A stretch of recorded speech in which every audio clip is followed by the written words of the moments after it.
Tea Party sensation Rand Paul shocked the nation last November when he won the Senate election in Kentucky. Somehow he's found the time to write a book about his win, as well as the history and future of the Tea Party phenomenon. Lana talks with the freshman senator and son of Texas Congressman Ron Paul about his time so far on the Hill and about his latest endeavor. Senator Paul, what motivated you to write this book so soon after your election? I think because people often still ask, what is the Tea Party about? And they say the Tea Party's this or that, or they accuse us of extremism or accuse us of being something we're not. And I wanted to make sure that there was someone from the Tea Party who was saying these are the things we're interested in. These are the reasons we organized. And really, primary among those is that we think the debt is a real problem in our country and we have to do something about it.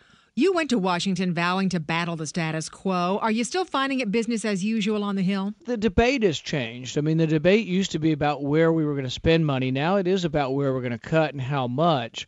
I think the debate, though, is still too timid in the sense that I think we have to have really bold leadership in talking about all facets of the budget. Entitlements, military, non-military. We have to really look at the entire budget or we're just not serious about balancing the budget. A lot of talk about shutdown. Will Congress and the president be able to agree on a continuing resolution to keep the government open for business? Well, I don't want the government to shut down, and I don't like the fact that the other side tries to define the debate. They say either you pass what we want or we shut the government down. My question has always been, isn't there an in-between solution? Couldn't we simply spend money that we bring in? We bring in $200 billion a month. Is there any reason why we couldn't just simply spend what we bring in? The Tea Party is all about more limited constitutional government, and that certainly is your platform. How do you propose returning to that type of government and still be practical and humane? Well, I think it takes, electing new people and more constitutional conservatives in Washington. It also takes a new recognition through the court system. I think the most important thing that will happen in the next year is how the Supreme Court decides the Obamacare ruling. This, to me, is incredibly important because it's not just about health care. It's about whether the Commerce Clause means that the federal government can do whatever it wants or whether the Commerce Clause in the Constitution limits what the federal government can do.